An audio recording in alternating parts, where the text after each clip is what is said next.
Session जो है वो कोशिश करेंगे लैपटॉप से ही करेंगे, ठीक है। तो शुरू करें गायत्री मंत्र। ओम भूर्भुवः स्वः तत्सवितुर्वरेण्यं भर्गो देवस्य धीमहि धियो यो नः प्रचोदयात्।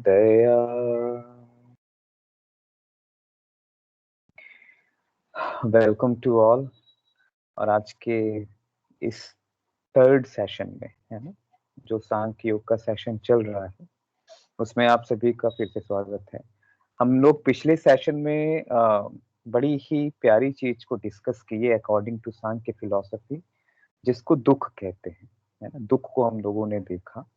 आज भी हम लोग मोबाइल से शेयर करेंगे, तो थोड़ा सा आपको कोशिश करना है, यदि आप मोबाइल पे हैं तो आप जूम कर लीजिएगा अपनी स्क्रीन, है ना। और यदि आप लैपटॉप में हैं तो कोशिश करिएगा, उसमें भी है ना जूमिंग का ऑप्शन है, तो वहां से भी जूम करके चीजों को देख सकते हैं। तो आज का जो टॉपिक है वो है द मीन्स ऑफ नॉलेज। तो मीन्स ऑफ नॉलेज का मतलब क्या है, एक सेकंड में शेयर करता हूं आपके सामने।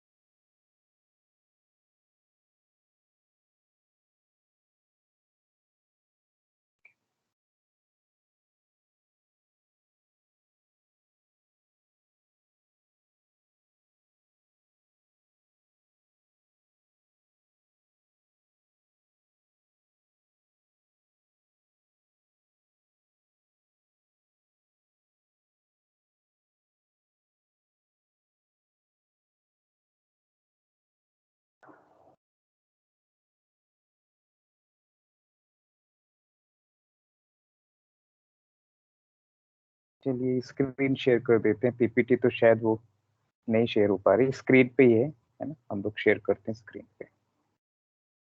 ये सभी को दिख पा रहा है क्या? Yes sir. तो आज जो टॉपिक है वो मीन्स ऑफ नॉलेज का है। और मीन्स ऑफ नॉलेज को सामान्य से लैंग्वेज में हम लोग क्या कहते हैं कि किसी भी एग्जिस्टेंस को समझने के लिए, या किसी भी एलिमेंट को समझने के लिए, या किसी भी फिजिकल पार्ट को समझने के लिए हम जो रीजन रखते हैं ना, उसको हम मीन्स ऑफ नॉलेज, उसको प्रमाण कहते हैं, है ना। तो मीन्स ऑफ नॉलेज का बहुत नॉर्मल सा मीनिंग है प्रमाण। मतलब हम किसी चीज को, यदि मैं आपसे कहूं कि यहाँ पर मनमोहन है, तो भाई मनमोहन के होने का क्या प्रमाण है। मैं आपसे कहूं कि सुरभि बात कर रही हैं, तो सुरभि के होने का क्या प्रमाण है, what is the evidence, what is the proof. और जहां हम प्रूफ की बात करते हैं, जहां हम एविडेंस की बात करते हैं, उसको मीन्स ऑफ नॉलेज कहते हैं, उसी को हम प्रमाण कहते हैं। थोड़ा सा टेक्निकल है, समझने में आपको दिक्कत नहीं होएगी। सांख्य दर्शन एक ऐसी फिलॉसफी है जो, ये पूरा जो मैटर है, ये जो पूरा यूनिवर्स है, उस यूनिवर्स और जो यूनिवर्स को चलाने वाली जो कॉन्शियसनेस है, उसके बीच में एक बड़ी गहरी फिलॉसफी बताने की कोशिश करता है। और इसी वजह से शायद वो सक्सेस भी है। इसी वजह से वो सक्सेस है कि जो चीजें हैं वो कैसी हैं, तो सारी चीजें लॉजिक बेस पे हैं। तो सांख्य कहता है यदि प्रकृति को समझना है, अब हम लोग आगे देखेंगे व्हाट इज प्रकृति, व्हाट इज पुरुष। अभी प्रकृति का मतलब केवल इतना समझ लेते हैं कि प्रकृति इज रिलेटेड टू, है ना, प्रकृति इज रिलेटेड टू, प्रकृति इज ओरिएंटेड टू यूनिवर्स, है ना। जो बाहर की दुनिया या जो अंदर की दुनिया दिख रही है, उसको हम प्रकृति कहते हैं। कल की क्लास में हमने ये भी बताया था कि प्रकृति का सिंपल सा मतलब है, प्रा मीन्स होता है बिफोर, और कृति मीन्स होता है क्रिएशन। सो बिफोर क्रिएशन, है ना, मतलब एक नॉर्मल सा एग्जांपल लें कि जब फादर का स्पर्म और मदर का ओवम, ये दोनों जब मिला तो एक जाइगोट बना। लेकिन क्वेश्चन इज दैट क्या दोनों के मिलने पे जाइगोट बना, क्या क्रिएशन जो है वो दोनों के मिलने पे हुआ? तो उसका जो जवाब आता है, बोले नहीं। बोले क्रिएशन दोनों के स्पर्म में था, ओवम में था, वो शक्ति थी, लेकिन जैसे ही प्लेटफ़ॉर्म मिला वो ज़ायगोट में कन्वर्ट हो गया। जैसे फॉर एग्ज़ाम्पल वो कहते हैं सीड को लेके कि यदि कोई सीड आप अर्थ पे इम्प्लांट करते हैं और उसके बाद आप उसको खाद-पानी देते हैं और वो एक बड़े प्लांट से ट्री फॉर्म में कन्वर्ट हो जाता है।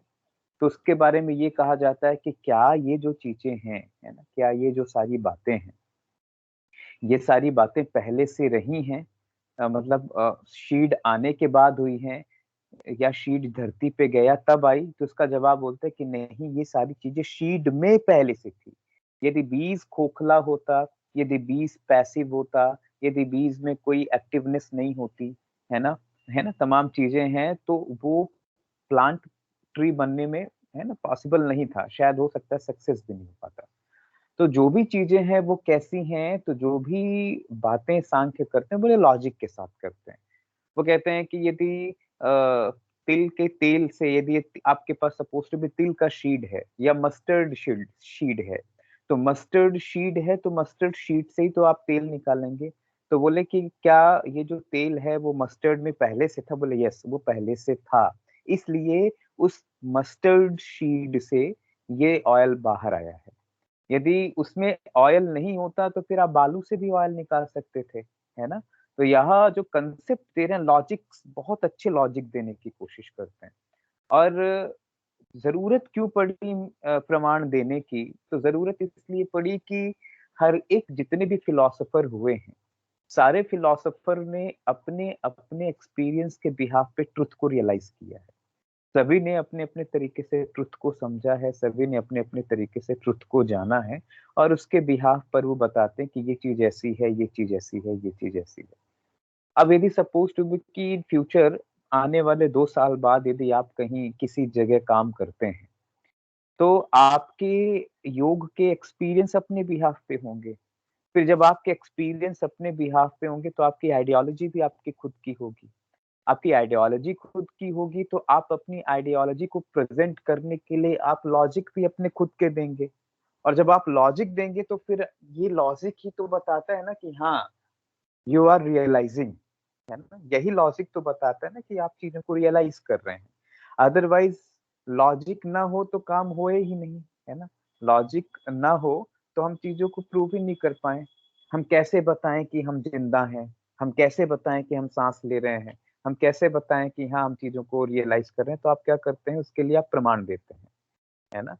यदि कोई एक्सपीरियंस आपको होता है तो आप क्या करते हैं, आप प्रमाण देते हैं, एविडेंस देते हैं कि हाँ साहब, इस वजह से मैं ये बात कह रहा हूँ या है ना, इनकी सुन के कह रहा हूँ या अपने एक्सपीरियंस से कह रहा हूँ, तो अपना अनुभव भी प्रमाण है, आपका एक्सपीरियंस भी प्रमाण है। तो हम लोग अभी देखेंगे कि किसकी बात करते हैं, कितने तरीके के प्रमाण हैं। तो जब मीन्स ऑफ नॉलेज की बात आती है तो इंडियन एपिस्टेमोलॉजी, है ना, investigate the origin, nature, methods and limits of, है ना, limits of uses the term praman to describe how one can check the validity of the source from where any knowledge seen or unseen। अब यदि लोग पूछते रहे ईश्वर को आपने देखा है, जैसे विवेकानंद के अंदर एक, चूंकि आर्य समाजी थे तो उनके अंदर एक लॉजिक था, वो हमेशा चीजों को लॉजिकल देखते थे। और मेरा ये कहना है कि लॉजिक्स होनी लाइफ में बहुत ज़रूरी है। यदि हम लॉजिक नहीं हैं, तो हम कहीं न कहीं अपनी लाइफ को उन लोगों की तरह ढोते जा रहे हैं, जो लोग बिल्कुल गधों की तरह है ना, कि हमेशा आइंस्टीन भी कहते हैं कि एक स्टूडेंट जो है वो लॉजिक से भरा होता है। तो यदि लॉजिक है आपके अंदर, तो हम कहीं न कहीं बहुत अच्छे से चीज़ों की एनालिसिस करके हम ट्रुथ को फाइंड कर सकते हैं। इसीलिए है ना, कोई भी ओरिजिन है, कोई भी नेचर है, कोई भी मेथोडोलॉजी है, तमाम चीज़ें हैं, इसके बारे में हम लोग क्या बात करते हैं, तो इसके बारे में हम लोग लॉजिक्स की ही तो बात करते हैं ना, कि ये चीज़ें एग्ज़िस्ट हो रही हैं या नहीं हो रही, है ना? तो ईश्वर है या नहीं, ये माइंड है या नहीं, ये आपका कॉस्मोस है या नहीं, इंटेलेक्ट है या नहीं। So uh, proof you have a intellect, proof करिए कि आपके पास बुद्धि है। प्रूफ करिए कि आपके पास माइंड है। तो ये सारी चीजों को प्रूफ करने के लिए, उसकी ओरिजिन के लिए, उसके स्ट्रक्चर के लिए, उसके नेचर को प्रूफ करने के लिए हम लॉजिक पे आए, और उस लॉजिक्स को हम लोगों ने कहा प्रमाण, है ना, प्रमाण। अब इसमें आपके पास पेपर पेंसिल हो तो थोड़ा सा नोट डाउन करें, बड़ी अच्छी चीज है। प्रमाण का मतलब होता है, प्रमा, प्रमा से मिलके बना हुआ है। तो what is the meaning of प्रमा? सो प्रमा का मतलब होता है रियलिस्टिक नॉलेज। प्रमा का मतलब क्या होता है?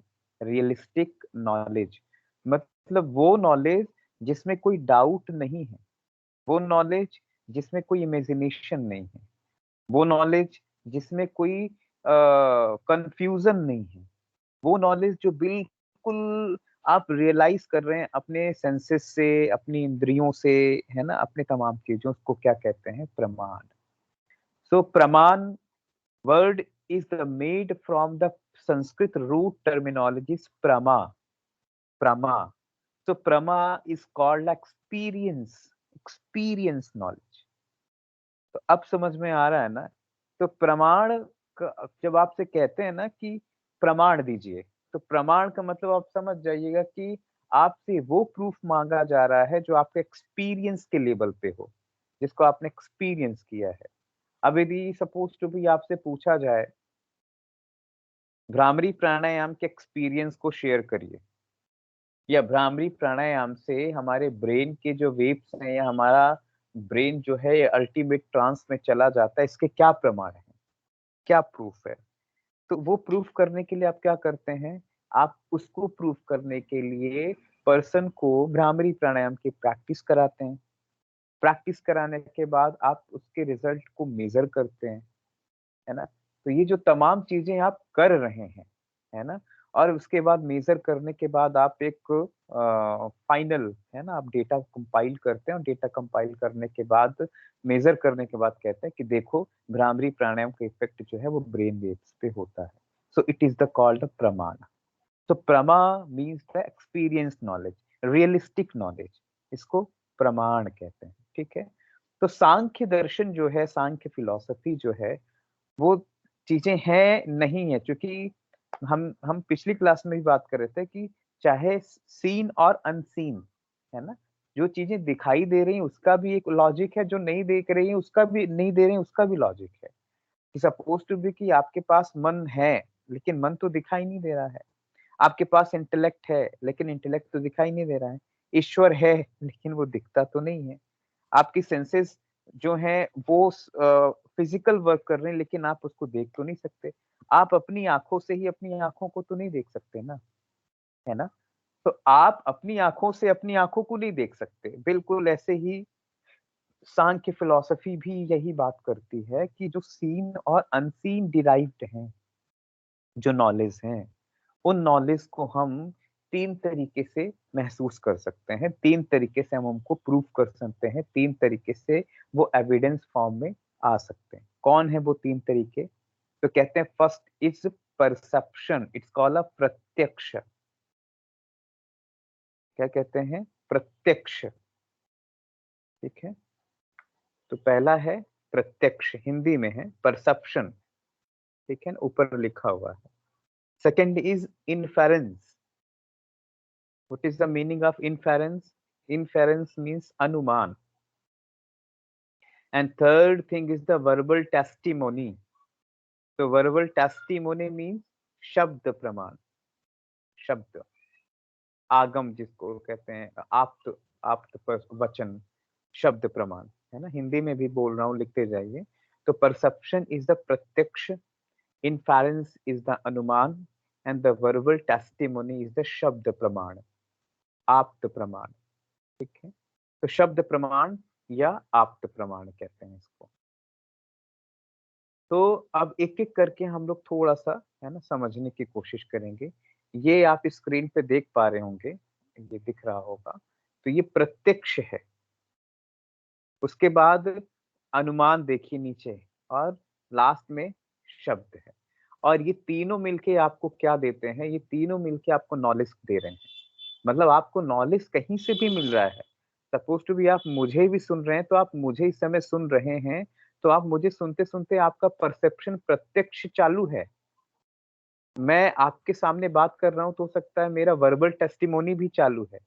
तो आपको ज्ञान जो नॉलेज मिल रहा है, नॉलेज गेन करने के हमारे पास 3 है ना मेथड है। Perception, inference and the verbal testimony. ठीक है? तो परसेप्शन की बात अब हम लोग कर देते हैं, थोड़ा-थोड़ा, है ना? कि परसेप्शन रियली में क्या है? और इसको हम लोग विथ एग्जांपल्स के साथ भी समझने की कोशिश करेंगे। तो perception mean seeing things with one's own eyes, ठीक है? And then believing that they exist. According to Samkhya Karika कहती है कि जो प्रत्यक्ष प्रमाण वो प्रमाण होता है जो इंद्रियजन्य होता है। इंद्रियजन्य मीन्स आपके सेंस ऑर्गन जो हैं, उनसे रिलेट होता है। अब आपकी आँखें जो हैं वो देखने का ही काम कर सकती हैं, वो सुनने का काम नहीं कर सकती। आपके जो कान है वो शब्द मीन्स आप सुनने का काम करते हैं। आपके जो टंग है वो टेस्ट लेने का काम करती है। आपके नॉस्ट्रिल जो है वो सूंघने का काम करते हैं और आपकी स्किन जो है वो स्पर्श मीन्स टच सेंसेशन। तो ये तो 5 चीज़ें पता है ना आपको, है ना? तो हमारी जो सेंसेस हैं, हमारी जो 5 इंद्रियाँ हैं, हमारी ये जो 5 इंद्रियाँ हैं, ये नॉलेज ले रही हैं ना।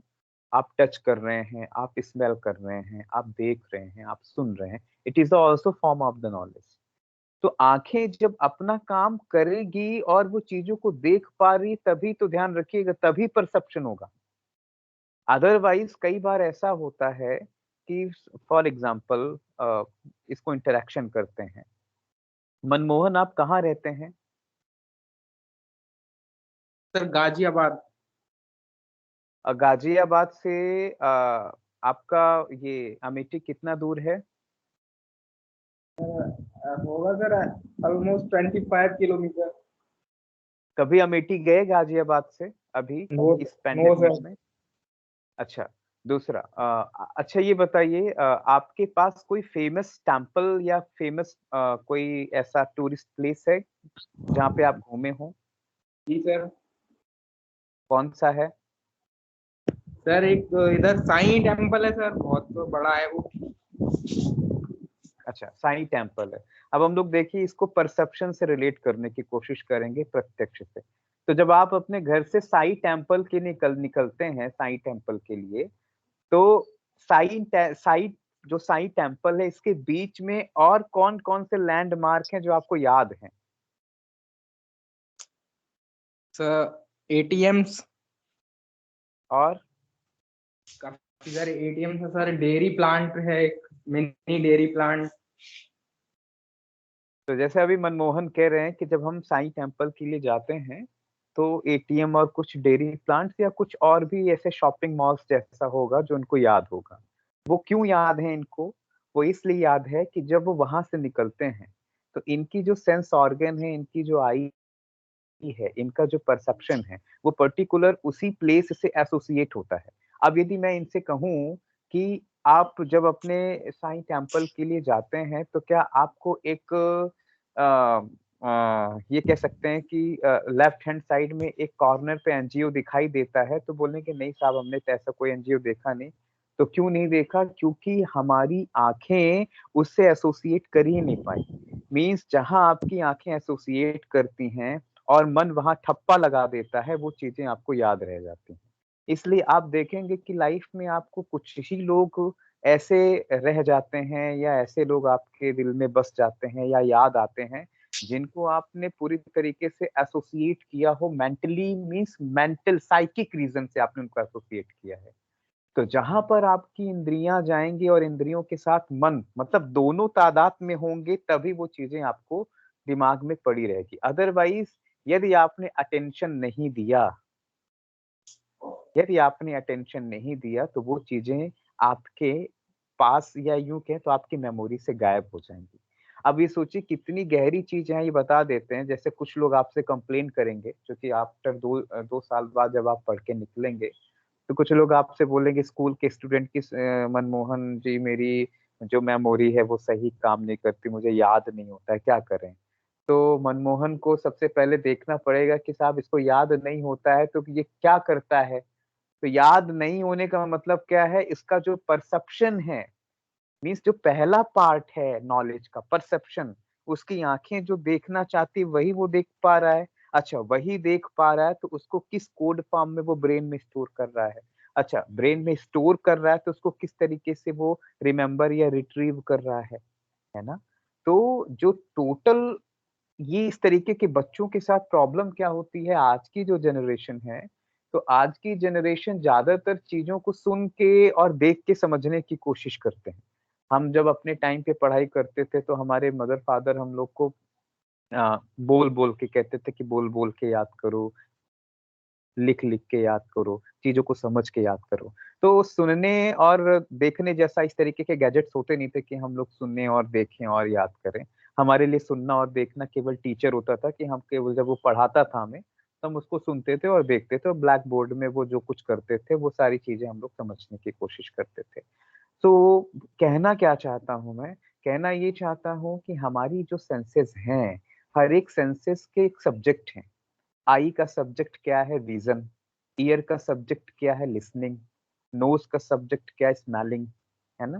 तो जो इंद्रियाँ जिनके सब्जेक्ट हैं, वो इंद्रियाँ यदि वो सब्जेक्ट्स के साथ जुड़ी हैं, तो उसको कहते हैं परसेप्शन, वो प्रत्यक्ष। तो एक तो प्रत्यक्ष का मतलब ये हुआ कि आपकी जो सेंस है ना? मीन्स जो आपके सेंस ऑर्गन हैं, ठीक है? The 5 senses of cognition play their role in establishing the truth of existence of some time or the some knowledge, है ना? So such truth can be believed as real. तो यदि आप सपोज टू बी कभी खाना बनाते हुए कभी जल गए हों, तो जब आप खाना बनाते समय जल जाते हैं, तो आपने देखा होगा जब आप जलते हैं तो पेन ज़्यादा होने लगता है। क्यों? क्योंकि आपका परसेप्शन उस प्लेस पे है और जैसे ही परसेप्शन उस प्लेस पे जाता है, तो आपका जो है ना, आपकी सेंसेस जो है वो माइंड को सिग्नल देती हैं कि साहब जल गए हैं, है ना? जो टच सेंसेशन है वो बर्निंग है ना? जल-सा गया है कुछ और फिर ब्रेन उस तरीके से वो रिस्पॉन्ड करना शुरू हो जाता है। अब ये बताएँ मुझे कि कुछ लोग ऐसे होते हैं जो लोग अचानक से खेलते रहते हैं और आपने देखा होगा कि वो खेलते-खेलते उनको चोट लग जाती है, वो ब्लीडिंग हो रही होती है, और ध्यान नहीं जाता, वो खेलते रहते हैं। लेकिन जैसे ही उनका ध्यान जाता है, तो उनको पेन होने लगता है। आपने ऐसा रियलाइज़ किया है? कोई है आप में से? Yes sir. है ना? Yes sir. तो है ना? तो ये डे टू डे लाइफ में हम देख रहे हैं। तो ऐसा क्यों हुआ? क्योंकि जैसे ही आपके सेंसेस, आपके सेंस ऑर्गन ने आपके माइंड से एसोसिएट किया, तुरंत माइंड ने ब्रेन को सिग्नल दे दिए कि साहब इधर चोट लग गई। चूँकि अभी तक क्या था, अभी तक खेल रहे थे तो हमारा माइंड किधर डाइवर्ट था? खेलने में। हमारी सेंसेस कहाँ डाइवर्ट थी? खेलने में। मीन्स हमारी सेंसेस और हमारा माइंड जो है वो हमारे बॉडी के चोट को लेके बहुत ज़्यादा सिंसियर नहीं था, अटेंशन में नहीं था। लेकिन जैसे ही उसका ध्यान गया उस चोट पर और देखा तो ब्लीडिंग हो रही है, और जैसे ब्लीडिंग होने लगी तो थोड़ी देर बाद बॉडी के सिम्पटम, या यूँ कहें कि बॉडी में वो पेन है ना, स्टिमुलेटिंग न्यूरोट्रांसमीटर रिलीज़ हुए और बॉडी में पेन होने लगा। तो परसेप्शन मीन्स प्रत्यक्ष, है ना? इसको हिंदी में प्रत्यक्ष कहते हैं। तो प्रत्यक्ष प्रमाण वो प्रमाण है जो आपके 5 सेंसेस से आप डायरेक्ट रिसीव कर रहे हैं और उसको डायरेक्ट एज़ इट इज़ समझने की कोशिश कर रहे हैं। इट्स कॉल्ड अ प्रत्यक्ष, ठीक है? यहाँ एक वर्ड यूज़ आया है जिसमें आप देखेंगे एक्जिस्टेंस ऑफ सम और द सम नॉलेज, ठीक है? तो जो नॉलेज है, जो एग्जिस्ट नॉलेज है ना? उस एग्जिस्ट नॉलेज को आप क्या कर रहे हैं आसानी से, है ना? देख पा रहे हैं, समझ पा रहे हैं, महसूस कर पा रहे हैं। दूसरा एक और मतलब होता है प्रत्यक्षण का। तो प्रत्यक्षण का मतलब एक और मतलब आप लिख लें यहाँ पर, यहाँ मैंने लिखा नहीं, यहाँ लिखिए प्रति प्लस अक्ष। तो प्रति मतलब प्रति, है ना? प्रति प्लस अक्ष। So Aksh means that, Aksh means experienced. Aksh means experienced. तो प्रति अक्ष मतलब आप अपनी एक्सपीरियंस्ड है ना, आपका जो एक्सपीरियंस है, आप उस एक्सपीरियंस से चीज़ों को आप रिलेट करते हैं, आप उस एक्सपीरियंस से चीज़ों को समझते हैं, तो उसको कहते हैं प्रत्यक्ष नॉलेज, है ना, प्रत्यक्षण। अब जैसे अंधे हैं, जो अंधे लोग हैं, अंधे लोगों का प्रत्यक्ष प्रमाण होता है क्या? No sir. यस सर, होता है। होता है ना? जी सर। सर हाँ, प्रत्यक्ष नहीं होता। प्रत्यक्ष होता है और कैसे होता है? 1 सेकंड, 1 सेकंड, 1 सेकंड वेट करिएगा, वेट करिए। कॉल आ गई।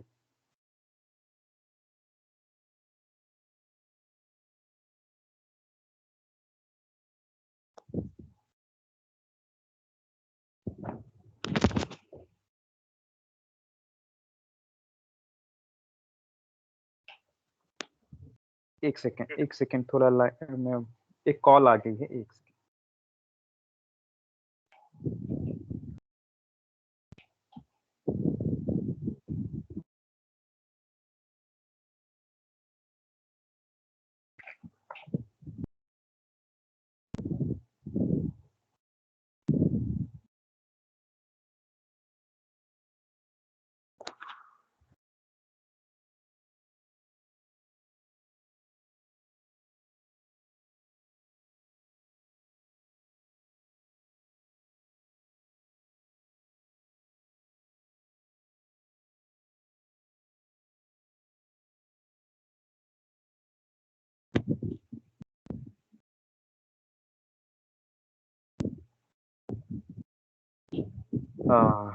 Sorry for that. एक्चुअली इस समय मीटिंग पे मीटिंग है हमारी। तो मैं बात कर रहा था क्या अंधों का प्रत्यक्ष प्रमाण होता है, तो वो केवल आँख से अंधे हैं। बाकी वो तो स्मेल तो कर पा रहे हैं ना, कान से तो सुन पा रहे हैं ना, टच सेंसेशन तो हो पा रहा है, चीज़ों को छू कर सर वो महसूस तो कर पा रहे हैं। अनुमान हुआ। हाँ? सर वो अनुमान हुआ ना सर, जो मतलब वो समझ के फील कर रहे हैं जो सुन रहे हैं। हाँ, यस, ये इट्स वेरी गुड क्वेश्चंस। हम आगे इसको देखते हैं क्योंकि हमेशा हम अनुमान जो है वो हमारा प्रत्यक्ष से ही होता है ना? तो जैसे सपोज़ टू बी हम आगे देखेंगे थोड़ा तो ये लास्ट में ज़रूर क्वेश्चन ये करिएगा क्योंकि ये जो हम लोग पढ़ रहे हैं, ये जो प्रत्यक्ष है, हम लोग अभी डिटेल सबको थोड़ा-थोड़ा पढ़ लेते हैं। उसके बाद मैं लास्ट में ज़रूर आपके क्वेश्चंस के आंसर को लूँगा, है ना लास्ट में। वो कैसे अनुमान जो है वो प्रत्यक्ष से ही शुरू होता है, ठीक है? वो हम लोग देखते हैं, एक ऐसा मिक्स एग्ज़ाम्पल देंगे जिसमें तीनों प्रमाण समझ में आएँगे। मीन्स तीनों एविडेंस, तीनों मीन्स ऑफ नॉलेज हमें समझ में आएँगे। तो जैसे मैंने एक एग्ज़ाम्पल दिया कि जो अंधे हैं, तो अंधे यदि आँखों से कुछ नहीं देख पा रहे हैं, तो जब पहली बार आप रियलाइज़ करिए कि जन्मजात वो बाय बॉर्न वो ब्लाइंड है और इसको कोई चीज़ खाने को मिली होगी या वो कोई चीज़ उसको स्मेल क पहली बार उसने फूल सूँघा होगा या कोई फ्लावर की फ्रेग्रेंस उसने ली होगी। तो आप सोचिए कि उसने कैसे उस पर ठप्पा लगाया होगा कि हाँ, ये जो फ्लावर है ये कैसा है ना? लेकिन अब अंधों का प्रत्यक्ष कैसा है तो स्वाभाविक है जब तक आपकी आँखें नहीं होएँगी तो आप चीज़ों को समझ नहीं सकते। लेकिन ज़रूरी नहीं है कि आँखें ही हों तो ही हमारे अंदर समझदारी आए।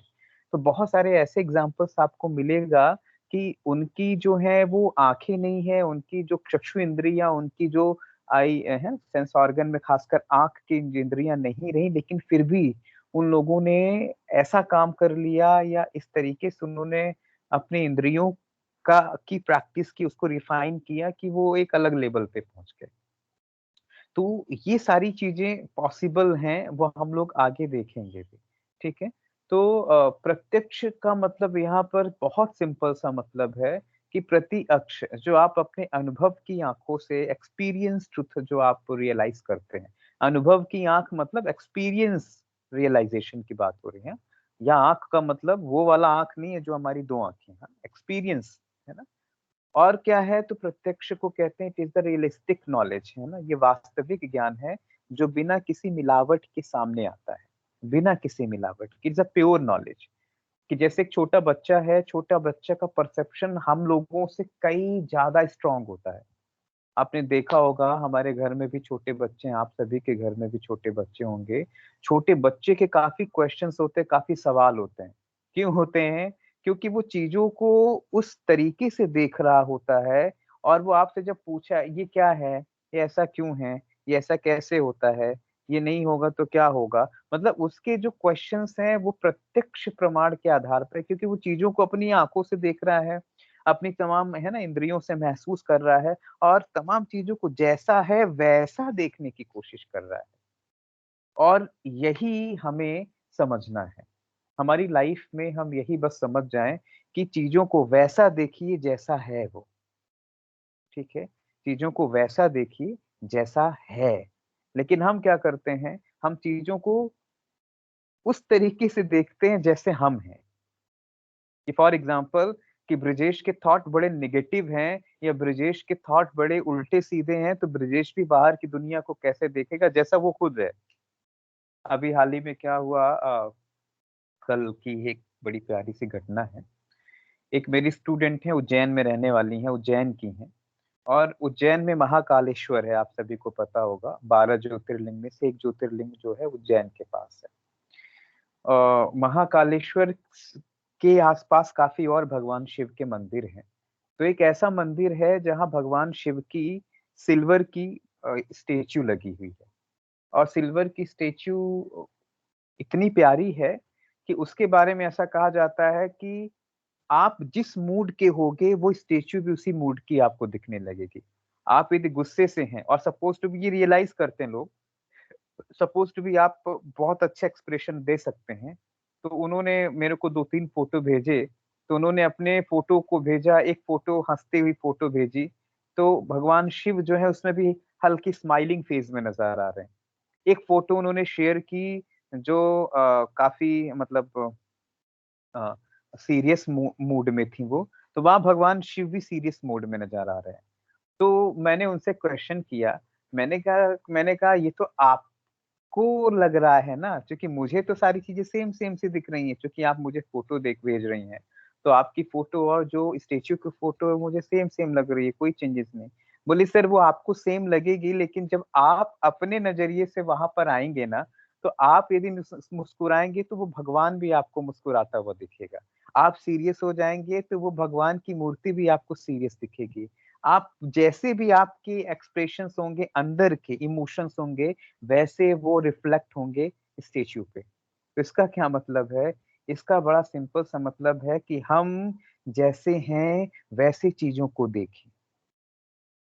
हम लोगों के साथ बड़ा गड़बड़ है कि हम जैसे नहीं हैं वैसे देखने की कोशिश करते हैं। यदि किसी ने हमारे साथ गलत किया तो कई बार होता है ना कि हो सकता है कि उसने आपके लिए बहुत अच्छा किया होगा या हो सकता है कि उसने कुछ ऐसा किया होगा जिससे आपके लाइफ के रास्ते कुछ स्मूथ हो जाएँ। लेकिन कई बार हम वैसा नहीं रियलाइज़ करते ना, हम बस ये कहते हैं कि ये हमारा बुरा चाहता है, ये हमारा कतई भला नहीं चाहता है इसलिए इसने हमारे साथ बहुत गलत किया। तो कई बार यहाँ पर नेचर कहती है कि कोई भी चीज़ें आपकी लाइफ में होती हैं, वो आपके हित के लिए होती हैं और इसको हम यहाँ से देख सकते हैं ना। तो परसेप्शन का मतलब क्या है? जैसा है वैसा देखो। मीन्स आपकी इंद्रियाँ अपने सब्जेक्ट से एसोसिएट कर जाएँ और आपको वो रियलाइज़ करा दें जो सब्जेक्ट जैसा है वैसा, इट्स कॉल्ड अ परसेप्शन। इसको प्रत्यक्षण कहते हैं। आप अंधेरे में हैं, तो आपकी आँखें अंधेरे पहचानती हैं इसलिए आपको अंधेरे का पता है। जिस दिन आपकी आँखें जो हैं वो उजाले से इतना एसोसिएट हो जाएँगी तो हो सकता है अंधेरे में भी उजाला ढूँढ लेंगी वो। कई बार ऐसा भी होता है कि उनको फिर एक छोटा-सा जुगनू भी जो है वो रास्ता दिखा देता है ना? तो कहने का क्या मतलब है कि हम जैसे हैं अंदर से, हम चीज़ों को वैसे जब समझने की कोशिश करते हैं तब हमें बातें बहुत गहरे से समझ आती हैं। हम उसके 20 तरीके के डायमेंशन ढूँढने की कोशिश करते हैं कई बार, यहाँ से कैसा दिखेगा, यहाँ से कैसा दिखता है। तो मैं यही कहता हूँ कि जब आप उसके 20 डायमेंशंस ढूँढते हैं, तो वहाँ भी आप उस डायमेंशंस को ढूँढते समय अंदर से जिस तरीके से है वैसा ही देखने की कोशिश करें, ठीक है? तो प्रत्यक्ष मीन्स जो आप अनुभव की आंखों से, जो रियलिस्टिक हो, जो वास्तविक ज्ञान है, जिसमें कोई मिलावट नहीं है, ऐसा ज्ञान की इंद्रियों को है ना पूरी तरीके से उनके सब्जेक्ट से एसोसिएट करा दे, उसको कहते हैं प्रत्यक्ष। ठीक है, नाउ इन्फेरेंस, अनुमान। अब अभी जिसकी बात आ रही थी अनुमान, ठीक है। सो व्हाट इज द अनुमान? सो अनुमान, इन्फेरेंस जो नॉलेज है वो ऐसा नॉलेज है जो आपको क्या दिखाता है, तो ये आपको बताता है वो ट्रुथ जो छुपा हुआ है। मतलब अनुमान प्रमाण वो प्रमाण है जो छुपे हुए ट्रुथ को आपके सामने लेके आता है। और वो ट्रुथ जिस जिसकी वजह कोई और होती है। फॉर एग्जाम्पल ये कहते हैं अनुमान is the form of the, इसको इस तरीके से समझिए असम्पशन जैसा, कि यदि अचानक से है ना पुलिस की गाड़ी सायरन मारने लगे, तो आपके दिमाग में क्या आएगा कि कोई घटना घट गई। अचानक से आपके यहाँ खाना बन रहा है, कुकर चढ़ा हुआ है ना गैस पर, और अचानक से कुकर की सीटी आ जाए तो आपके दिमाग में क्या आता है कि खाना जो है वो पकने लगभग पक गया है ना? तो हमारी लाइफ में ऐसे बहुत सारी चीजें हैं जो जिसके प्रेजेंस से अब्सेंस नॉलेज का पता चल जाता है ना? कि यदि कहीं पे आग लग गई, है ना, या कहीं धुआं दिख रहा है, तो उस धुएं से आप क्या करा सकते हैं? तो धुआं क्या है? वो प्रेजेंट नॉलेज है, लेकिन अब्सेंस नॉलेज क्या है? आग है। तो जब कभी जो वैलिड ट्रुथ है ना, वो आपको किसी की अब्सेंस से प्रेजेंस से पता चल जाता है। मीन्स किसी की अब्सेंस का किसी की प्रेजेंस से पता चल जाए, इट्स कॉल्ड अ अनुमान। So inference, the second valid mode of establishing the truth in philosophy, mean that the valid truth uh, can be deducted from the deducting, inferring from what is being perceived by the sense. ठीक है, तो अनुमान प्रमाण वो प्रमाण है जिसमें आप क्या देखने की कोशिश कर रहे हैं, तो आप किसी प्रेजेंस से किसी की अब्सेंस को, या है ना किसी की प्रेजेंस से हिडन अब्सेंस को देखने की कोशिश कर रहे हैं, या हिडन वैलिड ट्रुथ को देखने की कोशिश कर रहे हैं, उसको कहते हैं अनुमान। अब जैसे अभी क्वेश्चन किया था ना कि जैसे अंधे हैं, वो तो अनुमान लगाते होंगे ना, तो वो बिल्कुल इनका कहना ठीक है, लेकिन उनका अनुमान कहाँ से बना? उनका अनुमान भी उनके परसेप्शन से ही तो बना होगा ना, कि यदि सपोज टू भी आंखें नहीं है, लेकिन वो कदम कदम चल के, है ना, वो 4 कदम इधर 4 कदम उधर 4 कदम, वो चीजों को पूरा मेजरमेंट के तरीके से रखने की कोशिश करते हैं। तो लेकिन उनका भी क्या है, वो अनुमान से चलते हैं कि यदि 4 कदम आगे चलेंगे तो पहुंच जाएंगे। यदि सपोज टू भी किसी अंधे को आप देखें, ऐसी काफ़ी मूवीज़ आई हैं और ऐसे काफ़ी टॉक हुए हैं, ऐसे काफ़ी रिसर्च पेपर आई हैं कि ज़्यादातर जो अंधे हैं वो अनुमान से चलते हैं। अनुमान का मतलब कि वो चीज़ों को रिलेट करने की कोशिश करते हैं, है ना? एक बड़ी अच्छी कहानी है, बड़ी फ़नी है। एक अंधा जो है उसको निमंत्रण मिला खाना खाने के लिए। तो अब अंधा था और कहाँ निमंत्रण मिला, तो साहब निमंत्रण मिला राजा के यहाँ से कि चलिए आ जाइए, आज हमारे यहाँ बहुत बड़ा भोज है, बहुत बड़ा डिनर का कार्यक्रम है, आइए आपका स्वागत है। लेकिन अंधा किसी वजह से जा नहीं पाया, तो उसने अपने छोटे बेटे को भेजा। उसका छोटा बेटा जो था वो अंधा नहीं था, वो प्रॉपर देख लेता था, चीज़ों को रियलाइज़ करता था। तो गया छोटा बेटा, भोजन करके आया, तो जब घर लौट के आया तो पिता ने पूछा, "बेटा कैसा लगा खाना?" तो बोले, "खाना तो बहुत अच्छा था।" बोले, "क्या था?" तो बोले, "सबसे अच्छा क्या लगा?" तो बोले, "सबसे अच्छा खीर लगा पापा।" तो बोले, "खीर?" बोले, "हाँ, वो कैसी होती है?" अब देखिए अंधा है, नहीं पता है उसको कलर, तो बच्चा समझा रहा है अपने पिता को। पापा खीर दूध की होती है।" तो बोले, "दूध कैसा होता है?" तो बोले, "दूध सफेद-सफेद होता है।" बोले, "अच्छा, अच्छा सफेद कैसा मतलब तो बोले जैसे सफेद बगुला होता है ना, जैसे उसकी गर्दन टेढ़ी होती है, ऐसा ऐसा सफेद बगुला।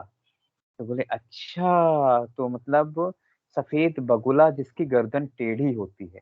तो बोले हाँ, गर्दन बिल्कुल ऐसी जैसे आपकी जो आपने लाठी ले रखी है ना, इसकी गर्दन भी हल्की सी टेढ़ी है।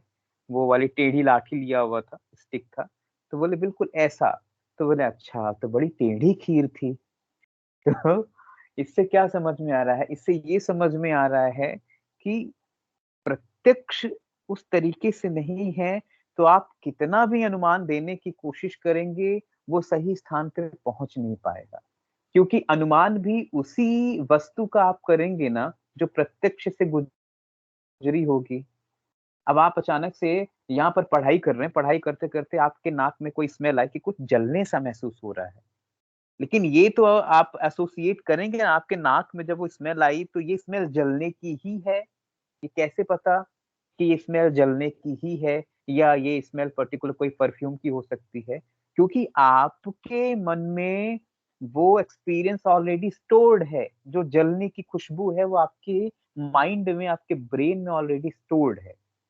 तो जैसे ही जलने की खुशबू आएगी, आप फटाक से तुरंत किचन की तरफ भागेंगे और देखेंगे कुछ जल तो नहीं रहा है ना? या आस-पास है ना देखेंगे। तो इसका मतलब आपके नॉस्ट्रल गेट भी आपको अनुमान कराते हैं ना। कुछ जला तो इसका मतलब कुछ ख खराब हो रहा है। कुछ स्मेल खराब सी आई, इसका मतलब कुछ जल रहा है। आ रहा है समझ में? तो सब कुछ प्रत्यक्ष से ही गुज़रेगा। तो अंधों का अनुमान कैसा होता है? तो अंधों का अनुमान जो उन्होंने उसको प्रत्यक्ष रूप में कन्वर्ट किया है वैसा होएगा। एक एग्ज़ाम्पल से और समझाते हैं।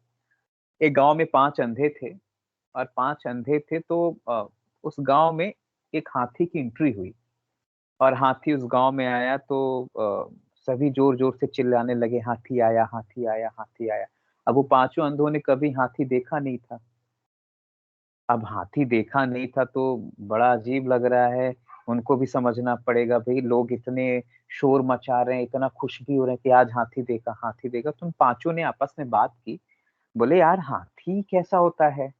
तो बोले कि पता तो हमको भी नहीं है, चलो गाँव वालों को बुलाते हैं और बातें करते हैं। तो उनमें से एक ने गाँव के मुखिया को बुलाया, गाँव का जो मेन लीडर था वो गया, बोला हाँ जी। तो बोले यार तुम्हारे गाँव में हाथी आया है, हमें भी थोड़ा-सा दिखाओ ना कैसा होता है?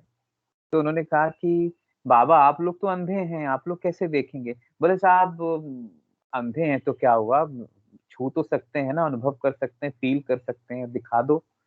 तो उन्होंने बुलाया, बोला चलो ठीक है भई, उनकी बात मान लेते हैं। हाथी को बाँध दिया गया एक जगह पे और वो पाँचों अंधों को भेजा गया बारी-बारी से।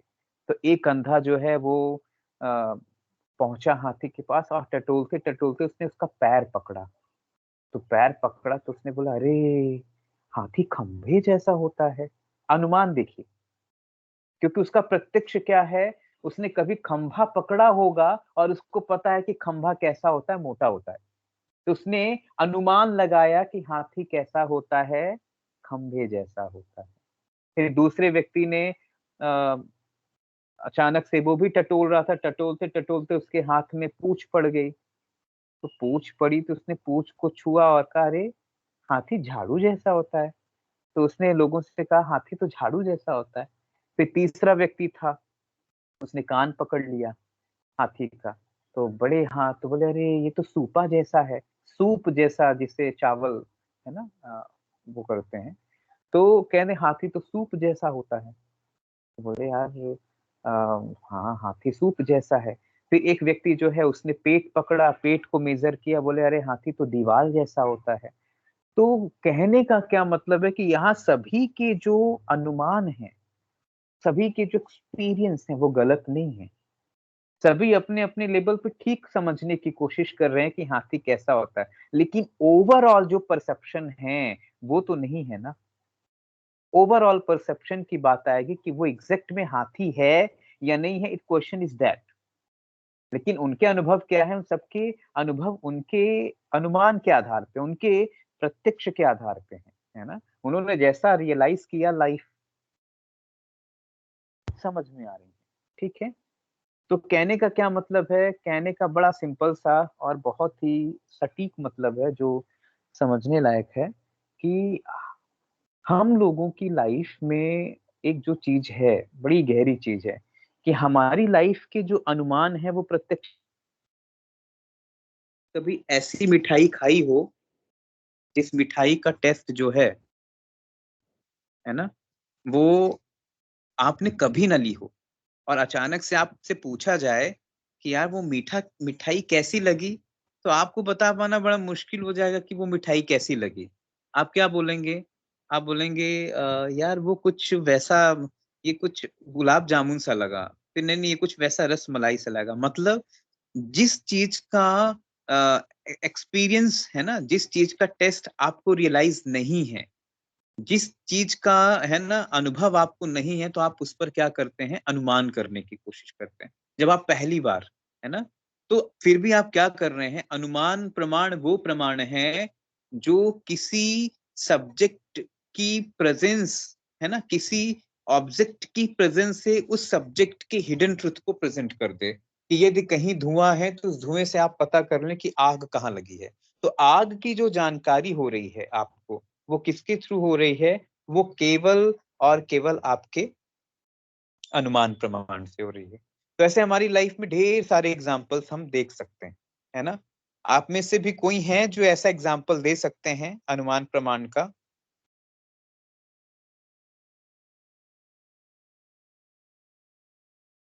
एनीवन? सर, हम हाँ मंदिरों की घंटियों को सुन के कह सकते हैं कि अब आरती हो रही है। हाँ हाँ, बोलिए बोलिए।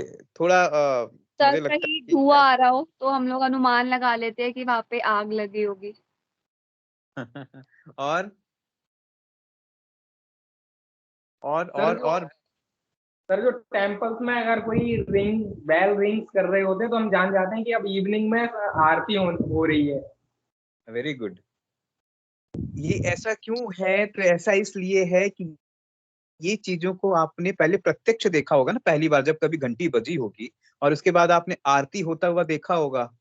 अब सपोज टू बी एक ऐसा एग्जाम्पल देख लीजिए कि जैसे ही स्कूल की घंटी बजती है तो इन्हें लगता है कि बच्चे अब छुट्टी हो गई। अनुमान होता है ना, तो हमारा जो मेंटल कंडीशनिंग है हर किसी से, उसको हम अनुमान कहते हैं। हमारा हर किसी से मेंटल कंडीशनिंग है। अभी अचानक से आप अपने पापा से बड़े प्यार से बात करो, पापा और कैसे हो? आज जल्दी आ गए। फिर अचानक से आप अपने पापा के लिए पानी लेके आ जाए, अपने पापा की सेवा करना शुरू कर दिए, तो पापा क्या मानेंगे? ये ससुर हो, ये जरूर पैसा निकलवाने के मूड में होगा आज। क्या है? Mental association, conditioning of the mind. और ये हम एक दिन में नहीं सीखते हैं, ये कई दिन के अनुभव होते हैं हमारे, जिसे आप कंडीशन कर बैठते हैं, है ना। किसी के एक्सप्रेशन से आपको पता चल जाता है ना, बस अब ये गुस्सा होने वाला है ना, बस ये अब हंसने वाला है। तो इस तरीके से जो मेंटल कंडीशनिंग आपकी किसी के, है ना, बिहाफ में है, और आप उसके हिडन ट्रुथ को, वैलिड ट्रुथ को आप फाइंड आउट कर लेते हैं, उसको कहते हैं अनुमान। और ऐसे भी नॉलेज हमें बहुत जरूरी होते हैं, है ना। अनुमान के ही आधार पे तो इतना बड़ा साइंस चल रहा है। विज्ञान को थोड़ी ना पता है कहाँ चीजें, वो तो हम भी, आपको भी याद होगा, हम सारे ही स्कूल टाइम में पढ़ते थे कि suppose to be the value of x is, है ना। तो माना कि ये एक्स बराबर ये हम लोग पढ़ा करते थे ना, और उसके बाद हम उसको प्रूफ करने की कोशिश करते थे, जो हम मानते थे उसके बाद हम उसको जानते थे। और स्पिरिचुअलिटी क्या कहती है? आप जो जानते हो आप वो मानो। इज अ वेरी डिफरेंस, लेकिन है दोनों चीज एक ही है। स्पिरिचुअलिटी भी ट्रुथ की खोज कर रही है, और साइंस भी ट्रुथ के पीछे पड़ा हुआ है। दोनों मिलके ट्रुथ को ढूंढने की कोशिश कर रहे हैं, एक जानकर दूसरा मानकर। लेकिन साइंस का सबसे, स्पिरिचुअलिटी का सबसे बड़ा नेचर है कि वो जानकर माने तो ज्यादा ठीक है, क्योंकि आज के समय में हम किसी को सुन के चीजों को नहीं फॉलो कर सकते ना। तो कोई सुन भी रहे हैं तो सुनने के बाद आप उसको एक्सपीरियंस करिए। तो उसको क्या कहते हैं? Verbal testimony. Verbal testimony means शब्द प्रमाण। तो it's mention in Indian philosophy that it's such case on should believe as a truth anything that has been verbally put forward by है ना some authority of the subject like any son, any scriptures, any है ना authorized subject। तो जब हम कोई ऐसे व्यक्ति की बात सुनते हैं जो अथोराइज पर्सन हो, जो लीनियंट पर्सन हो, जो स्पिरिचुअल नेचर के हो, जो एक्सपीरियंस्ड हो, इनकी बातें कहती हैं, इनकी बातें शब्द प्रमाण कहलाती हैं। ठीक है, इनकी बातें जो हैं शब्द प्रमाण कहलाती हैं। तो शब्द प्रमाण दो तरीके से नोट कर सकते हैं। पहला है ना सेल्फ वर्बल टेस्टिमोनी, है ना, स्वयं प्रमाणित है। स्वयं प्रमाणित मतलब ये वो प्रमाण है जो वेद को लेके बात करते हैं कि जैसे किसी ने कहा ये बातें कहाँ आई, तो फटाक से उन्होंने कहा वेदों में लिखा हुआ है। तो अब वेदों ने कहा है तो हम चुप हो जाते हैं कि साहब वेद मतलब शब्द प्रमाण, है ना, वेद मतलब शब्द प्रमाण, it is a scriptural evidence. तो शब्द प्रमाण है, हाँ ये वेद में है, ठीक है। और दूसरी कौन सा प्रमाण है, तो दूसरे प्रमाण को कहते हैं पर प्रमाण। पर मीन्स डिफर। तो ये ऐसा प्रमाण है कि सपोज टू बी आप कहीं से गुजर रहे हैं और अचानक से आपसे कोई व्यक्ति आके कह दे कि अरे अरे उधर मत जाना, पुलिस वाले चेकिंग कर रहे हैं इस समय, और मास्क पहने होगे तभी जाना, चालान पड़ेगा। तो इसका मतलब आप उसकी बात पर बिलीव कर रहे हैं अभी। लेकिन शुरू में जब कुछ ऐसे भी होते हैं जो बात को बिलीव नहीं करते, वो थोड़ा आगे जाके देख भी लेते हैं कहीं ये मजे तो नहीं ले रहा है। ज्यादातर लोग कुछ होते हैं मजे लेने के लिए, प्रैंक टाइप के। लेकिन प्रैंक टाइप के कुछ लोग होते हैं, लेकिन जो लोग रियल कहते हैं उनकी बात को आप सुन रहे हैं, लेकिन फिर भी आप एक बार जाके देखें, है ना। भले उस देखने का तरीका जो है वो बड़ा सजगता से हो, बड़े अवेयरनेस के साथ आप चीजों को देखें, लेकिन कहने का क्या मतलब है कि शब्द प्रमाण वो प्रमाण होते हैं जो किसी व्यक्ति, किसी संत, किसी स्क्रिप्चर्स, किसी महापुरुष, किसी, है ना, उस रास्ते पे निकले हुए व्यक्ति के होते हैं, जो उसने अपने लाइफ में रियलाइज किया है, उसको कहते हैं शब्द प्रमाण। ठीक है। So one has never seen heard about the things, but one believe in them because they have been said or written by some enlightened souls in the holy scriptures, like by Sankhya as a system of philosophy is the support by such proof प्रमाण। ठीक है। तो जब कोई ऐसे हॉली scriptures या कोई enlightened संत जो है या लिबरेटेड संत जो है वो बातें करते हैं, तो फिर हम क्या कहते हैं, उनकी बातों को मानते हैं और उसको हम फॉलो करते हैं। जैसे बुद्ध हैं, बुद्ध की बातें आज के समय में क्या है, शब्द प्रमाण। जैसे भगवत गीता है, कृष्ण और अर्जुन की बातें, वो हमारे लिए क्या है, शब्द प्रमाण। जैसे रामायण है, वाल्मीकि ने रचा, वो हमारे लिए क्या है, शब्द प्रमाण है ना। किसी व्यक्ति, कोई लाइफ व्यक्ति है, आपके फादर हैं, आपकी मदर है, आपके फादर कहते हैं कि बेटा मैं अपने लाइफ के एक्सपीरियंस से कह रहा हूँ कि ये काम नहीं करना, तो यदि वो काम रियली में उन्होंने एक्सपीरियंस किया है तो आप भी उस काम को फॉलो कर सकते हैं। इट्स कॉल्ड अ शब्द प्रमाण। क्यों? क्योंकि he is enlightened, he is experienced, है ना। तो अब कोई व्यक्ति है, अब वो योग के फील्ड में काम कर रहा है और योग के फील्ड में बड़े स्तर पे काम किया है, तो जब आप उसके पास जाएंगे गाइडेंस के लिए और जब वो आपको गाइड करेगा तो वो आपके लिए शब्द प्रमाण होगा, वो आपके लिए आप्त पुरुष होगा। आप्त पुरुष मतलब होता है जिन लोगों ने अपने नॉलेज को, या यूं कहें कि जिन लोगों ने वो ज्ञान को समझा है, ठीक है, तो वो कैसे होते हैं, वो आप्त पुरुष होते हैं। ठीक है।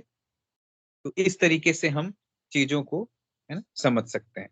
तो हमारे सांख्य ने प्रत्यक्ष, अनुमान और, है ना, शब्द प्रमाण की बात की, और हम इस अनुमान से, इस शब्द से और इस प्रत्यक्ष से हम चीजों को एक साथ सीख सकते हैं, एक साथ जान सकते हैं। यदि सपोज टू बी कि मैं आपसे अपनी बात यदि मैं एक्सपीरियंस शेयर करूं, तो मेरे एक्सपीरियंस में आपको शब्द प्रमाण भी मिलेगा, मेरे एक्सपीरियंस में आपको प्रत्यक्ष प्रमाण भी मिलेगा, और मेरे एक्सपीरियंस से आपको अनुमान प्रमाण भी मिलेगा। फॉर एग्जाम्पल मैं कहूं कि कभी कपाल भाती प्रैक्टिस की है, तो कपाल भाती प्रैक्टिस जो है वो करने के दौरान ऐसा होता है, वैसा होता है, इस तरीके की चीजें होती हैं। तो मैं इसको अपने एक्सपीरियंस से भी कह रहा हूँ, आप उसको रिलेट भी कर पा रहे हैं अपने प्रत्यक्ष अनुभव से, अपने अनुमान से भी, और अपने और मेरे शब्द प्रमाण से भी। तो एक व्यक्ति की बातें जो हैं उसमें तीनों प्रमाण आपको दिख सकते हैं। तो आज हमने इन मीन्स ऑफ नॉलेज की बात की, और इस मीन्स ऑफ नॉलेज में हमने 3 प्रमाण, प्रत्यक्ष, अनुमान और शब्द प्रमाण को सामने रखा। आई होप ये चीजें आपको समझ में आई होंगी। अगली क्लास में अब हम लोग मिलेंगे, जो मेन आइडियोलॉजी है सांख्य का, 25 एलिमेंट का, द इवोल्यूशन ऑफ यूनिवर्स, है ना, प्रकृति का विकासवाद जो है ना, ये दुनिया कैसे बनी है, हम लोग इसको देखेंगे। और ये 25 एलिमेंट्स की बात जो है उसी में आएगी, और उसके साथ फिर, है ना, उसके बाद बात के टॉपिक देखेंगे। ठीक है, तो चलिए आज इन्हीं बातों के साथ मैं अपनी बात कंप्लीट करता हूँ। शांति पाठ। ठीक है, शांति पाठ।